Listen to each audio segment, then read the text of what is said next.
Morning everyone. अभी हम लोग डिस्कस करेंगे आज न्यू टॉपिक और एक्स्ट्रा टॉपिक आपके लिए होगा कि डिफ्यूजन जो आपको मैं पढ़ाया था, डिफ्यूजन क्या होता है। मैंने पढ़ाया था पिछली क्लास में आपको कि diffusion is the intermixing of particles of matter. दो डिफरेंट पार्टिकल्स आपस मैटर के मिलते हैं तो उसको डिफ्यूजन कहते हैं। उसके इफेक्ट के बारे में पढ़ाया था मैंने आपको, जैसे कि आप कोई चीज़ घर में बनाते हैं, जब कोई फूड हो या कोई भी चीज़ हो तो उसका स्मेल आपके अलग अलग रूम तक पहुंच जाता है। उसका मतलब क्या हुआ, जो फूड आप बनाए हैं डिलीशियस फूड, उस फूड का स्मेल एयर के पार्टिकल के साथ मिक्स कर दिया और वो आपके रूम तक पहुंच गया, जिससे कि आपको लग रहा है कि वो फूड घर में बन रहा है। या कोई भी चीज़ का अगरबत्ती का एग्जाम्पल मैंने लिया था आपको, वो भी डिफ्यूजन का हमें छत तक सुगंध उसका आता है। यानी कि मतलब ये हुआ कि diffusion is the intermixing of particles of two different matter. तो डिफ्यूजन का रेट सबसे अधिक किसमें था, पाया था गैस में था, सबसे कम किसमें था, सॉलिड में था, मॉडरेट किसमें था, लिक्विड में था। आज मैं ग्राहम्स लॉ के बारे में कर रहा हूँ। ग्राहम्स लॉ कहता है कि रेट ऑफ डिफ्यूजन का जो रेट होगा वो इनवर्सली प्रोपोर्शनल होता है किसके, density of that thing, that metal. आप जानते हैं सबसे कम डेंसिटी किसका होता है, गैस का होता है। गैस की डेंसिटी सबसे कम तो उसमें डिफ्यूजन क्या होगा, सबसे ज़्यादा होगा, क्योंकि इनवर्सली क्या गैस की डेंसिटी सबसे कम है तो उसमें डिफ्यूजन का क्या होगा, सबसे अधिक होगा। मतलब कि डिफ्यूजन सबसे अधिक किसमें होगा, गैस में होगा। ये इस लॉ से मालूम चल रहा है। ग्राहम्स एक साइंटिस्ट थे जिन्होंने यह लॉ दिया कि अगर किसी गैस का डेंसिटी जितना कम होगा वो गैस का डिफ्यूजन का रेट उतना ही क्या होगा, अधिक होगा। एज फॉर एग्जाम्पल देखिएगा इसको, मान लो कि बहुत सारे गैस हल्के होते हैं, बहुत सारे गैस भारी होते हैं। जो गैस हल्का होगा उसकी डेंसिटी कम होगी, उसकी डेंसिटी कम होगी तो उसमें डिफ्यूजन क्या होगा, जैसे आप देखते होंगे हीलियम गैस या हाइड्रोजन गैस बहुत हल्का होता है, जिसमें कि आप देखते होंगे हीलियम या हाइड्रोजन को आप बढ़ते हैं बैलून में उड़ जाता है ऊपर की ओर। इसका मतलब हीलियम और हाइड्रोजन गैस का डिफ्यूजन का रेट क्या होगा, ज़्यादा होगा। किसकी अपेक्षा, कार्बन डाइऑक्साइड की अपेक्षा। कार्बन डाइऑक्साइड गैस भारी होता है। इसका मतलब है कि डिफ्यूजन का रेट डिपेंड करता है गैस के डेंसिटी पर।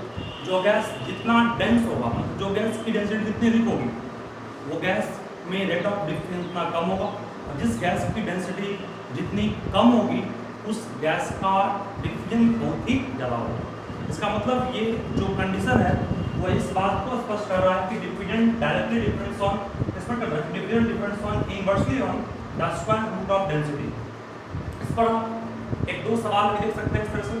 मान लीजिए कि अगर कोई लिक्विड की कोई भी चीज़, कोई गैस की डेंसिटी को 4 टाइम कम कर दी, कोई गैस की डेंसिटी क्या कर दी, 4 टाइम कम कर दी, तो नोट कर लीजिए मुझे इसको, व्हाट्सएप कर लोगे ना।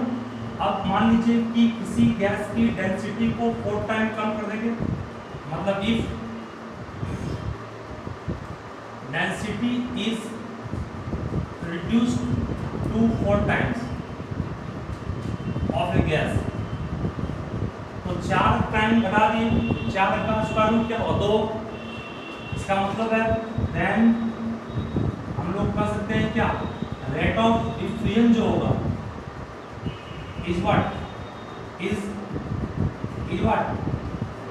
आप कहें क्या, अगर डेंसिटी को 4 टाइम कम करेंगे, 4 का स्क्वायर रूट 2 होगा तो डिफ्यूजन की हाफ हो जाएगा। ठीक है, मतलब कि आप बस इस चीज़ को ध्यान देगा कि अगर आप डेंसिटी को 16 गुना कम करते हैं, 16 का स्क्वायर रूट क्या होता, 1/4 टाइम होता। अगर डेंसिटी को हम लोग बढ़ा देते 4 गुना बढ़ाते, तो 4 गुना बढ़ाने के बाद ये क्या हो जाएगा, 4 का स्क्वायर रूट 2, 2 गुना हाफ ना कर, मतलब कि आप स्क्वायर रूट कर उलट दोगे इसको। ठीक है, जैसे मान लीजिए कि अगर किसी गैस की डेंसिटी को आप 9 टाइम बढ़ा दीजिए तो 9 का स्क्वायर रूट क्या होगा, 3 टाइम, उसमें रेट ऑफ डिफ्यूजन जो होगा वो 3 टाइम कम हो जाएगा, 1/3 हो जाएगा, है ना। उल्टा कर देंगे, मतलब स्क्वायर रूट निकाल के उलट देंगे उसको। ठीक है, इफ डेंसिटी ऑफ ए, मतलब इसको आप ध्यान रखिएगा कि अगर डेंसिटी को हम लोग 9 टाइम बढ़ाएंगे तो डिफ्यूजन 1/3 हो जाएगा। डेंसिटी को 16 टाइम बढ़ाएंगे, 16 का स्क्वायर रूट 1/4 टाइम हो जाएगा। इसका मतलब है कि अगर आप डेंसिटी को 25 टाइम बढ़ाते तो रेट ऑफ डिफ्यूजन 1/5 टाइम हो जाएगा। ठीक है, इस टाइप से क्वेश्चन अगर पूछेगा, बहुत ही हार्ड क्वेश्चन पूछेगा तो आपका जवाब वहाँ से मिल जाएगा। इस चीज़ को मैं यहाँ से क्लियर कर दिया हूँ। ग्राहम्स लॉ अब बाबू ग्राहम्स लॉ के बाद हम लोग का अगला टॉपिक क्या है उस पर गौर करेंगे। हमने क्लास में पढ़ाया था कि मैटर के कुल स्टेट 5 होते हैं, सॉलिड, लिक्विड, गैस, एक प्लाज्मा और दूसरा बोस-आइंस्टाइन कंडेंसेट। अभी हम लोग प्लाज्मा पे काम करेंगे। तो प्लाज्मा क्या होता है? फर्स्ट प्लाज्मा,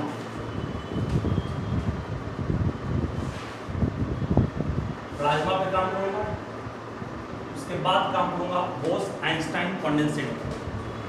तो प्लाज्मा क्या होता है इस पर सभी बारीकी से ध्यान दीजिएगा। पहले प्लाज्मा है क्या? एकदम आसान है, ध्यान देना आप लोग को। प्लाज्मा में बाबू it consist of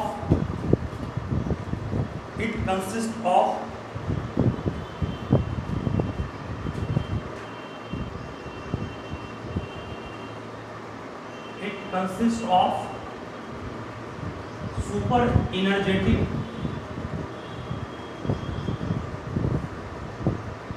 and super excited particle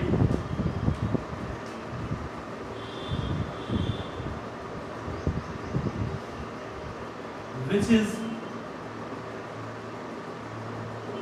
in the form of ionized gas,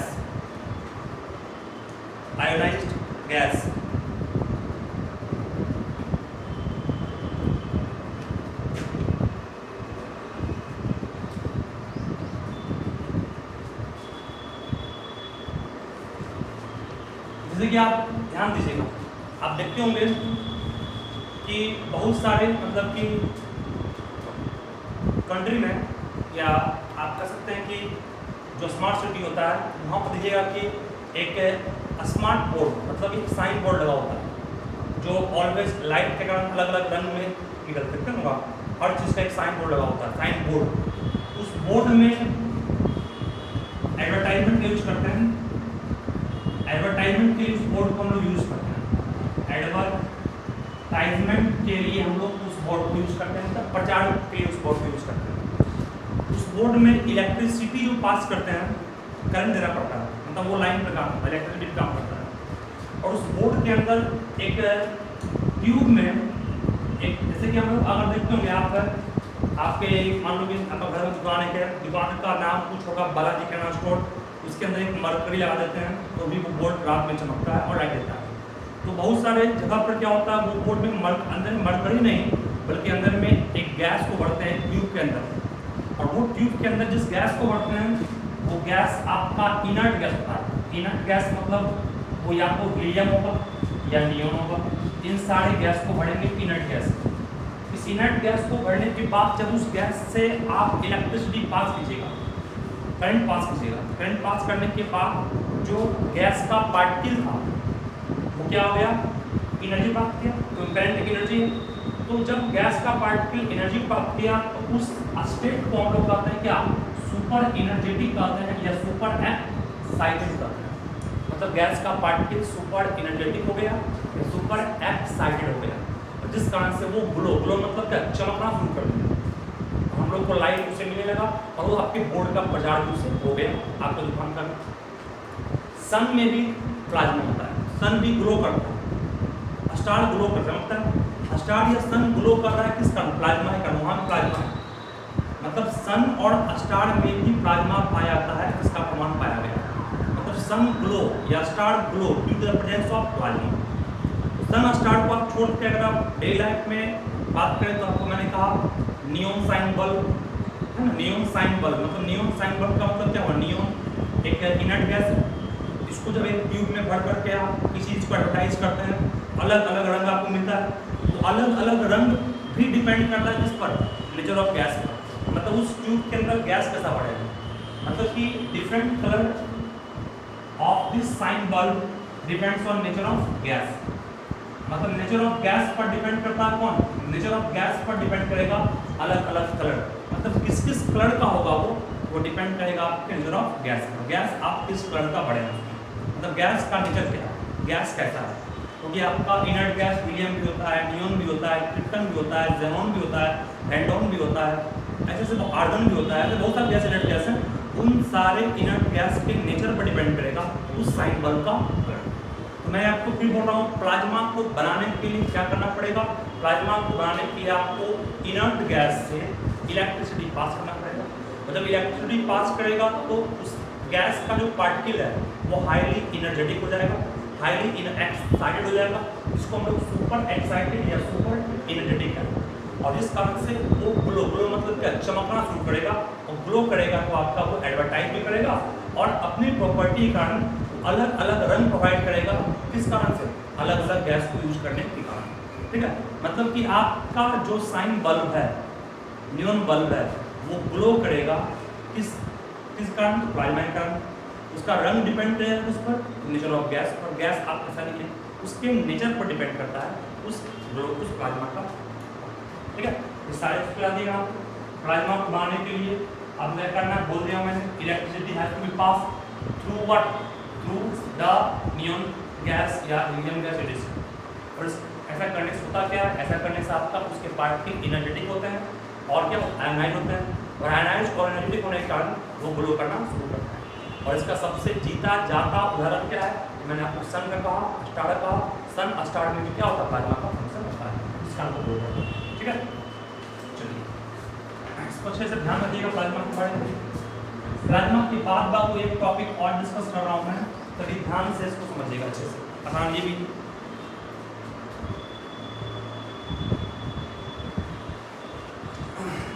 plasma के बाद हम लोग का जो नेक्स्ट टॉपिक है वो इस बात के लिए होगा कि बोस-आइंस्टाइन कंडेंसेट क्या होता है। What is BEC? नाम इसका है बोस आइंस्टाइन कंडेंसेट। देखिए पहले इसको, Bose Einstein condensate.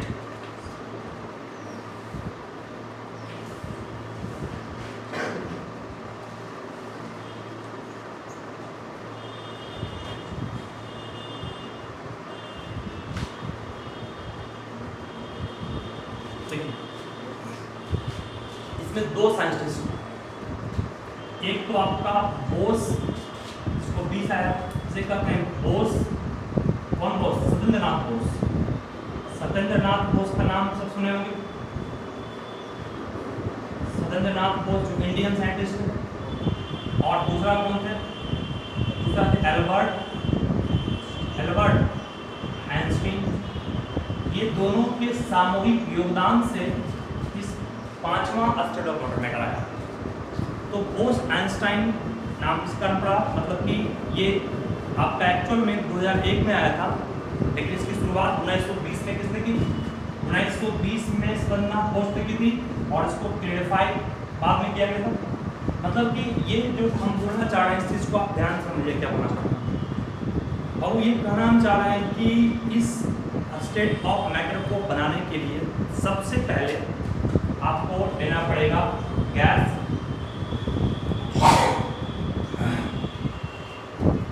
At very low density.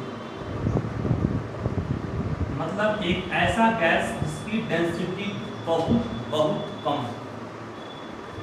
और जिसकी डेंसिटी कितना कम है? जिसकी डेंसिटी कम है 1/1 2 3 4 5, मतलब 10 की पावर कितना हो गया? 10 की पावर 5 हो गया किसके? Of the density of air, of the density of normal air.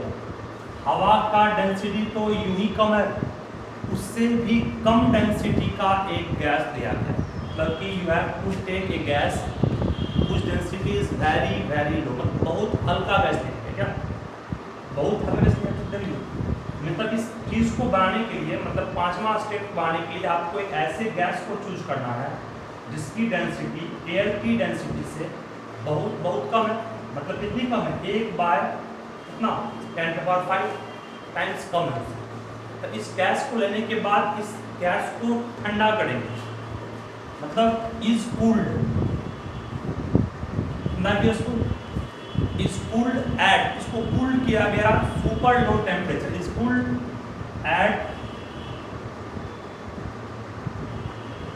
Super low temperature. जब इसको बहुत कम तापमान पर ले जाकर के ठंडा करेंगे तब ये आपका जो स्टेट बनाएगा उस स्टेट को हम लोग कहते हैं क्या, बोस-आइंस्टाइन कंडेंसेट। मैं एक बार फिर से बोल रहा हूँ, देखिए बोस-आइंस्टाइन कंडेंसेट का शॉर्ट फॉर्म BAC है, जहाँ B बोस है, E आइंस्टाइन है और C कंडेंसेट। B बोस बड़ा नाम थे साइंटिस्ट पर, तो सुरेंद्र नाथ बोस पर साइंटिस्ट थे, इंडियन साइंटिस्ट थे, और एक एल्बर्ट आइंस्टाइन, दोनों के योगदान से इस स्टेट को लाया गया। 1920 में प्रारंभ किया था, जिसमें सुरेंद्र नाथ बोस ने किया। इसका योगदान क्या था, उन्होंने कहा कि we have to take a gas of very low density, जिसकी डेंसिटी एयर की डेंसिटी से भी बहुत कम है, लगभग 10 के पावर कितना कम है, 5 कम, 10 के पावर 5 टाइम कम है ना। इसको आप लिख सकते हो ना 1/10 के पावर 5।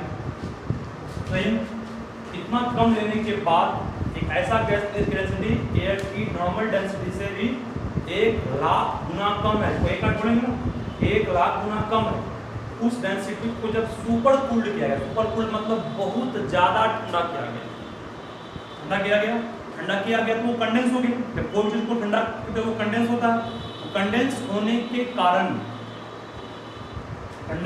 कारण वो जिस स्टेट को धारण किया, जिस स्टेट को अचीव किया और मतलब प्राप्त किया, उस स्टेट को कहते हैं क्या, बोस-आइंस्टाइन कंडेंसेट का। ठीक है, वो एक मतलब कि एक ऐसा मैटर बन गया होगा उस गैस को बहुत ठंडा करने के बाद, उस स्टेट ऑफ वो ना तो सॉलिड था, ना ही लिक्विड था और ना ही गैस था, वो एक तरह का मतलब कि डिफरेंट टाइप का ही मैटर बना था, उसको हम लोग कहते हैं बोस-आइंस्टाइन कंडेंसेट।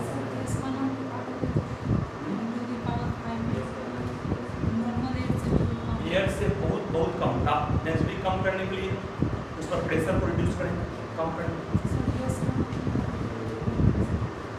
कोई भी गैस, एयर मतलब कि आपके पास कोई गैस है, जिस गैस का नाम दिया हुआ नहीं है, एक कोई भी गैस दिया गया, उसकी डेंसिटी को कम करना, डेंसिटी को कम करने के लिए स्पष्ट है उसमें प्रेशर को कम करना पड़ेगा, प्रेशर कम करेंगे डेंसिटी अपने आप कम हो जाएगी।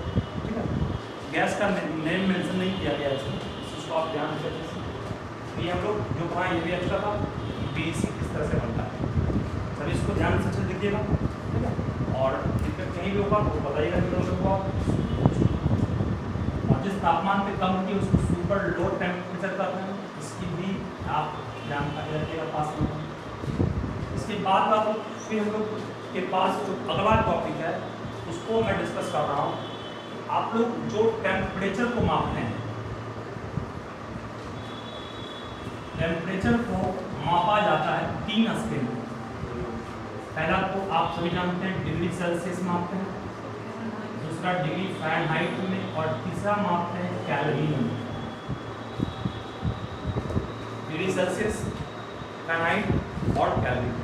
केल्विन में डिग्री नहीं होता है, केल्विन में डिग्री नहीं होता है, इस बात को ध्यान रखिए। डिग्री सेल्सियस, केल्विन और फ़ारेनहाइट में सबसे बेस्ट स्केल कौन सा है, best scale of measurement of temperature की बात करें तो सबसे बेस्ट स्केल इन तीनों में कौन है, Kelvin. Kelvin is said to be the best scale for the measurement of temperature. Kelvin को सबसे बेस्ट माना गया, जो माना गया चूंकि इसका रेंज कभी निगेटिव नहीं आता है, वो पॉजिटिव होता है। ये दोनों निगेटिव हो सकता है, मतलब कि डिग्री सेल्सियस आप सुनते हो -2 डिग्री सेल्सियस, -3 डिग्री सेल्सियस, तो फ़ारेनहाइट और सेल्सियस नेगेटिव हो सकता है, लेकिन केल्विन कभी भी नेगेटिव नहीं होता, इसलिए इसको बेस्ट स्केल मानते हैं। ठीक है, 3 स्केल लिया गया है, इस तीनों स्केल को हम लोग डिस्कस करेंगे अपने अगले क्लास में, लेकिन फिर भी आप इस बात को ध्यान रखिए, मैं बोलने जा रहा हूँ कि इस तीनों स्केल में सबसे बेस्ट स्केल किसको कहा मैंने, सबसे बेस्ट स्केल आपके सामने है सेल्सियस। देखो मैंने 3 स्केल लिया, 1, 2 और ये 3। ये मान लो आपको ये आपका सेल्सियस स्केल है, ये फ़ारेनहाइट स्केल है और ये आपका केल्विन स्केल। ठीक है, तो एक सेल्सियस स्केल है, एक सेल्सियस, दूसरा फ़ारेनहाइट और तीसरा क्या केल्विन। तो आपके पास जो सेल्सियस स्केल है वो टेम्परेचर को मापेगा 0 डिग्री से हम लोग लिए कितना 100 डिग्री सेल्सियस पर। 0 डिग्री सेल्सियस पर फ़ारेनहाइट बन जाता है। फ़ारेनहाइट कितना बन जाएगा? फ़ारेनहाइट को कहेंगे हम लोग 32 डिग्री फ़ारेनहाइट, और आपका 100 डिग्री पर ये बन जाएगा आपके पास 212 डिग्री फ़ारेनहाइट। केल्विन की बात करेंगे तो केल्विन होगा 273 केल्विन, और ये होगा आपका 373 केल्विन। मतलब हम बोलना ये चाह रहे हैं कि जो आपका स्केल मतलब जैसे कि आप जो स्केल अपने घर में मापते हैं, आपके पास जो स्केल है उसमें रेंज पड़ते हैं 0 से 15 होता है ना स्केल में। उस तरह से इस तीनों स्केल का जो रेंज है वो 0 से 100 दिया हुआ है, 32 से 212 दिया हुआ है, और 273 से 373 दिया हुआ है। तो यहाँ पर मैं ये बोलना चाह रहा हूँ कि 0 डिग्री सेल्सियस में कितना फ़ारेनहाइट? 32 डिग्री फ़ारेनहाइट, और 0 डिग्री सेल्सियस में कितना केल्विन? 273 केल्विन। मतलब कि अभी एक फॉर्मूला बनाऊंगा मैं, उस फॉर्मूला को भी आप याद रखिएगा कि जिसमें कि सेल्सियस को केल्विन को सेल्सियस में चेंज करने का फॉर्मूला है। डिग्री फ़ारेनहाइट में चेंज करना है सेल्सियस को, उसका फॉर्मूला याद रखिएगा। डिग्री फ़ारेनहाइट में 9/5 डिग्री सेल्सियस की बात करते हैं। मान लीजिए सेल्सियस में 0 है, 0 पुट करेंगे, 0 × 9/5 0 हो गए, 0 + 32 आएगा। मतलब 0 डिग्री सेल्सियस में कितना फ़ारेनहाइट? 32 फ़ारेनहाइट। सेल्सियस में 100 पुट करेंगे, 100 पुट करेंगे तो कटेगा 20 बार में, 20 × 180, 180 जोड़ेंगे इसमें 212 आ जाएगा। आया? इसका मतलब कि ये सेल्सियस को फ़ारेनहाइट में और फ़ारेनहाइट को सेल्सियस में चेंज करने का फॉर्मूला हो गया। ठीक है, उसके बाद फिर ध्यान रखिएगा कि अगर मैं पूछूंगा सेल्सियस को केल्विन में चेंज करना है, तो केल्विन में चेंज करने के लिए आप 273 में जोड़ दीजिएगा सेल्सियस को। देख लीजिए 0 डिग्री सेल्सियस में कितना केल्विन है? 273। 0 पुट करेंगे, 0 + 273 273 आ जाएगा। 100 डिग्री सेल्सियस में 100 पुट करेंगे, 100 + 273 373। यानी कि ये दोनों फॉर्मूला को याद रखिएगा। और एक तीसरा फॉर्मूला भी है कि डिग्री सेल्सियस को अगर फ़ारेनहाइट में चेंज करना पड़े, आप कहिएगा सर डिग्री फ़ारेनहाइट -32 गुना कितना हो गया? by 9 × 5। This is the formula of converting degree Celsius into what? है ना। देखिए डिग्री सेल्सियस है क्या? यह -32 × 5 by 9। ये फॉर्मूला भी आपका हो गया फ़ारेनहाइट को सेल्सियस में चेंज करने का। ये 3 फॉर्मूला मैंने मेंशन किया है। पहला है फ़ारेनहाइट सेल्सियस से फ़ारेनहाइट प्राप्त करने का, फिर सेल्सियस से फ़ारेनहाइट से सेल्सियस प्राप्त करने का, और केल्विन से सेल्सियस या सेल्सियस से केल्विन को प्राप्त करने का ये पूरा फॉर्मूला है, जिसको आपको अच्छे से ध्यान रखिए। इस पर बेस्ट कुछ क्वेश्चन दूंगा मैं आपको, जैसे कन्वर्ट करना है या मैं घर से दूंगा इसको, ठीक है नोट कर लो इसको। कुछ क्वेश्चन दूंगा मैं, घर में ट्राई करना। जैसे कि मैं पूछूंगा आपसे अभी घर का नाम को 10 डिग्री सेल्सियस में कितना फ़ारेनहाइट? घर के लिए पूछूंगा पहला। दूसरा क्वेश्चन होगा फिर 50 डिग्री सेल्सियस में कितना केल्विन? तीसरा होगा 100 डिग्री सेल्सियस में कितना केल्विन पढ़ना है। चौथा बढ़ेंगे 200 केल्विन में कितना डिग्री सेल्सियस। पांचवा मैं बोलूँगा कि अगर आपके पास 200 डिग्री फ़ारेनहाइट है उसमें कितना डिग्री सेल्सियस है। ये पांचों को आप लोग कन्वर्ट करके खुद से घर में डालिएगा। ठीक है, ये पांचों खुद से कन्वर्ट कीजिएगा। और ये सारा क्वेश्चन मैं आपको समझा दिया हूँ कि टेम्परेचर को मापते हैं 3 स्केल में। और एक बात, टेम्परेचर का कोई पूछेगा आपसे SI यूनिट क्या होता है, तो वो टेम्परेचर किसी डिस्टेंस का SI यूनिट पढ़ते हैं आप मीटर। हालांकि डिस्टेंस को मापते हैं किलोमीटर में भी, सेंटीमीटर में भी, मिलीमीटर में भी, लेकिन डिस्टेंस का SI यूनिट पूछेगा आप क्या बोलोगे? मीटर बोलोगे। उस तरह से टेम्परेचर का SI यूनिट क्या होता है? तो केल्विन। सब इसको मेंशन कर लो, केल्विन होता है SI यूनिट का टेम्परेचर। Thank you. आप लोग घर में इस सारे क्वेश्चंस बनाइएगा। और जितना भी थ्योरी मैं पढ़ाया हूँ उसको ध्यान से पढ़िएगा, डाउट है बोलिएगा।